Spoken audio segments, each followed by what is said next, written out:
அள்ளி அள்ளி கொடுத்தாலும் பத்தாது. இந்த ஆளத் தெரியாத ஆட்சியருக்கு என்பது போல தங்களது நிர்வாக குளறுபடிகளை மூடி மறைக்க மத்திய அரசு நிதி தராததுதான் காரணம் என்ற வழக்கமான பொய்வதந்தியை பரப்பிக் கொண்டிருக்கிறார் தமிழக முதல்வர். வளர்ச்சி திட்டங்களை செயல்படுத்த வரி வருவாயில் 50% பங்கு வேண்டும் என மத்திய அரசின் 16வது நிதிக்குழுவிடம் கோரிக்கை வைக்கும் தமிழக முதல்வர் திமுகவின் கூட்டணி கட்சியான காங்கிரசின் ஆட்சி காலத்தில் இதே கோரிக்கையை ஏன் வைக்கவில்லை?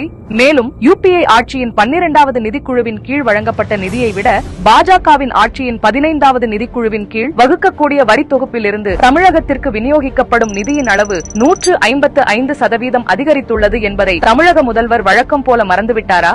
அல்லது மக்கள் தொகை வளர்ச்சியை கட்டுப்படுத்திய மாநிலங்களுக்கு வரி பகிர்வில் மக்கள் தொகைக்கான பிரதிநிதித்துவத்தை 25% இருந்து 15% குறைத்து தமிழகம் உள்ளிட்ட பல மாநிலங்களுக்கு வெகுமதி அளித்த நமது மத்திய அரசின் முக்கிய சீர்திருத்தத்தை மறைக்க முயல்கிறாரா?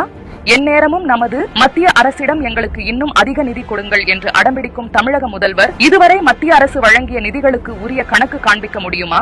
எந்தெந்த நிதிகள் எவ்வாறு செலவழிக்கப்பட்டது என்பதற்கான வெள்ளை அறிக்கையை வெளியிட முடியுமா? குறிப்பாக கடந்த நிதியாண்டில் மட்டும் 1,13,000 கோடி ரூபாய் கடன் பெற்று கடன் வாங்குவதில் இந்தியாவிலேயே முதன்மை மாநிலமாக தமிழகத்தை மாற்றியது ஏன் என்பதை விளக்க முடியுமா? நமது மத்திய அரசு தமிழகத்திற்கு கோடிக்கணக்கான ரூபாய் நிதி வழங்கியும் மத்திய அரசிடம் இத்தனை கோடி ரூபாய் தமிழக அரசு கடன் வாங்கியும் கூட தமிழகத்தில் டாஸ்மாக் துறையை தவிர வேறு எந்த துறையும் செழிக்காதது ஏன்?